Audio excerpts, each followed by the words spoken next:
Hey friends, so the weather has been like that fake spring and we are craving burgers. It's not quite warm enough to start our grill and go get the propane, so we're gonna be making my baked hamburgers. They're super delicious. You can make them into baked cheeseburgers as well. Let's get started. You're gonna love these burgers. In the bottom description box, you'll find the recipe and the instructions, and I will also link to my post so you can print it out and follow along that way. All right, so here I have 80% lean ground beef. This means it has 20% fat. I would not go higher than 85%. So just make sure if you want a juicy burger, no higher than 85. Then I'm going to do some cheese for my husband. It's just some regular white American cheese. And then we have Clausen kosher dill pickles. So delicious. They're the best pickles. I know they have like burger slices. Get these and slice them yourself. I like them thinner, especially on a burger. Sesame seed buns, a must. And then we also have some red onion. Now you could, if you wanted, caramelize those up, but I just like some raw red onion on my burger. Then a nice juicy tomato. I prefer a bigger tomato than something like a plum or Roma tomato because it's just not going to cover the burger. Then we're going to go in with green leaf lettuce. It is beautiful, it's crisp, and it just looks great and tastes great on a burger. Then we're going to add seasonings like salt and pepper. I use kosher salt and black pepper. I also like to use granulated garlic, so if you like garlic, you can add a little bit of there, but you don't have to use it. You can use your own seasonings as well. So I'm just going to move everything to the side so I can put my baking sheet here. I'm just using a stainless steel baking sheet with a stainless steel wire rack. And this is just going to help that airflow, kind of almost like an air fryer convection oven, just like getting all that air under the burgers as well. What I like to do is I measure my burgers. So they're all uniform sizes. That means they will all cook at the same exact time. So if you wanted, now is when you can just hand form these, or you can even use a burger press, but I want to make sure that each one is a 1/4 pound. And I simply do this because I want them all to cook evenly, but also be done at the same time. The only time difference is if you're going to be putting on cheese, I just put it in the oven for another extra minute and it really melts quickly if it's real cheese. Now, what I'm going to do is I'm using my hands to form these burgers. Like I said, you could use a burger press, but I feel like sometimes it just compresses the meat too much. And if you make it too compressed and if you work it too much, like don't overwork ground beef. Just don't. It'll be dry and it just won't taste as good. So what I do is I kind of make sure I'm like going from the middle out, and then I just form a burger patty. And you want to make sure that they're a little bit bigger because they will shrink. So this will shrink down a little bit, not a ton, but burgers, ground beef especially, as you know, shrinks down. So once I'm done forming the burgers, I'm going to place them right onto that rack. And then I'm going to keep measuring and forming the burgers and placing them right onto the rack. And I will say I also do this for my air fryer. I have a Cuisinart air fryer and it cooks just the same. This is just a bigger scale as opposed to my, I think I could probably fit 5 tops in my Cuisinart because they, you want them pretty big and then they shrink. So I love using my oven for this, and I just keep shaping and forming those patties. I did get a little bit over 2 pounds, so I got a little bit more burgers than I would have usually made for 2 pounds. Now I like to clean as I go. I always make sure I'm cleaning up what I messed up or what I've made a mess of. As you can see, I had some ground beef on my scale. I just want to make sure that's nice and clean because I do use it for baking. And then I'm just going to clean that area because if I had any ground beef that was on the counter. Now what we're going to do is season our burgers. You can add whatever seasonings you like. I am a simple salt, pepper, and granulated garlic girl on my burgers. I know some people like to add a whole bunch of seasoning blends and everything. I add my toppings and I feel like that flavors it beautifully. I also use a sauce. So what we're going to do is just a light sprinkle of salt, pepper, granulated garlic, and then you could season both sides, but I don't want to make it too seasoned. My son kind of says things are spicy if they're over seasoned. He's 4. That's totally fine. And I completely get it. My niece thinks everything is spicy, even if it has salt and pepper. So we're doing pretty good if he's at least eating some season. He loves chili. So we're doing good. And I like to just do a nice kosher salt sprinkle. Oh, you don't have kosher salt? That's totally fine. Just use some table salt. It's perfectly fine. I will say, highly recommend, I should say, get some kosher salt. It's really great. I love how clean the flavor is. It doesn't have any additives like you do have with table salt. And it just is like a clean, I don't know how to explain it. It's just more flavorful than regular table salt for me. So for something like this is where I would use it. Like if I was making like a soup, it's not as important. Although grandma, I'm sorry, my grandma would be like, you got to use kosher salt. Kosher salt is great. I love it. But if you don't have it, you can use table salt. But definitely give kosher salt a try if you haven't already. Also, I use granulated garlic, and this is this is my refill container, and I didn't refill my small guy, and I just wanted to grab it out of the cabinet. So that is why it is so massive. I know a lot of people like to buy seasonings in bulk, and I am one of them, and I have them in these containers, and I'm almost contemplating just using these big containers because we use seasonings a lot, and I just find that I go through them and they're in this big thing. Now, this is the time if you wanted to rotate them and season the other side. We're just going to bake it like this, and they're going to be perfect. I bake them for about 15 to 18 minutes in a 425-degree preheated oven, and I always temp them. They should be 160 degrees Fahrenheit in the thickest part. Now, remember those clausen pickles? I said I like to slice them, and as you can see, I'm just using a cutting board and a knife and just slicing right through those pickles. I like to make them thin and easy to manage so my kids can just grab a little pickle instead of having a huge halve on their plate.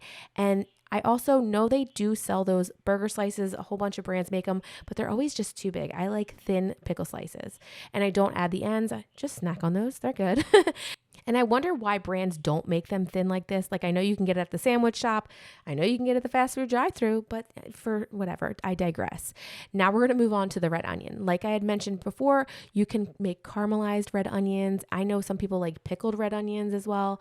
I like to go ahead and slice my red onion, and I eat them raw right on top of the burger. I find that crisp and that bitterness from the onion just really works. I love red onion even in salads. What I'll do is you can serve them as a whole slice of onion, but since I have kiddos, they kind of like to have a little smaller of a piece of onion. So like I said, you could put them on there like that. But for me and my family, we cut them right in half, and you can do that in half again if you'd like. You could even do diced onions. I know some burger places do diced onions. So it's completely personal preference. And I do them very thin, and then I'll just save the rest of that onion. Now, when it comes to tomatoes, you want to use a serrated knife because you want it to go right through the tomato. It's almost like if you were to, please don't do this, buy a tomato knife. Just get a serrated knife. You don't need to buy a fancy tomato slicing knife. I will say most kitchens probably have these as steak knives, or if you have a bread knife. Yes, bread knives are serrated. They are perfect for tomatoes. Just be careful because bread knives are really sharp. So I make sure that I am really having a firm grip on that tomato, and then I'll put these right onto the plate. Again, I don't use that end, and then I'll go for one more slice. As you can see, I don't go too close to the stem portion. It has this harder fibrous part. I'll just cut that out because I don't want to waste the tomato, but I will use the rest of that tomato, cut it up, and put it into a salad. This is totally fine to use still, but it's just not perfect for a slice on a burger. So we're just going to go ahead and clean this up and put it in the sink.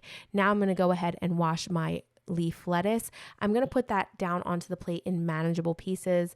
And then whatever we don't use, I'm going to use in a salad because it is lettuce and it could still be used for a delicious salad, or even if I wanted to make a sandwich the next day, it is perfect for that. Don't toss it because it's too small or not perfect.